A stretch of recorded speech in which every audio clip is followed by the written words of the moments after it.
Rocks come from water. Really, they do. More precisely, rocks are formed in a water environment as dissolved silica minerals come out of a water solution and form rocks. This is man-made quartz. It is identical to naturally occurring quartz. Here is a sample before growing in water, and here it is one day later. It has doubled in size. This happened in a water environment.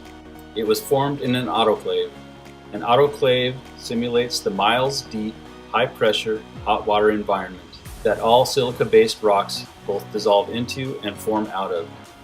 Similar to how salt dissolves into and comes out of water at pressures and temperatures found on Earth's surface. Silica, or quartz, will dissolve into and come out of a water solution given the proper conditions. The proper conditions are a great deal of heat and a great deal of pressure in a miles-deep marine environment. Silicon quartz is the second most common mineral and is a component of 80% of the rocks in the Earth's crust. We know from decades of autoclave trials and experiments that quartz is formed in a short period of time in deep, hot water. And being a component of 80% of crustal rocks, the continental crust would have also formed in a deep, hot, marine environment in a relatively short period of time. The Earth is very much like a geode with an outer crust and a liquid water interior.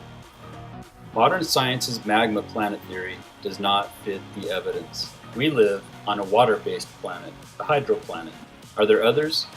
This is Saturn's moon Titan. It is at least 50% composed of water. It is a hydrosphere just like Earth. Naturally occurring quartz and synthetic quartz, or man-made quartz, have identical properties. Same hardness, density, light refraction, thermal conductivity, melting point, electrical conductivity, and piezoelectric properties. All the same, it's the same stuff. We know nature's recipe.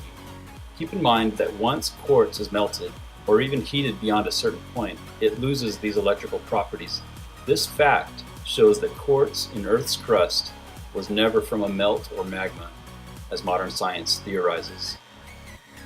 The process is similar to dissolving sugar into hot water that then crystallizes into hard candy as the temperature is reduced. The formation of rocks is a very simple process. Rocks form quickly in a deep, hot water environment.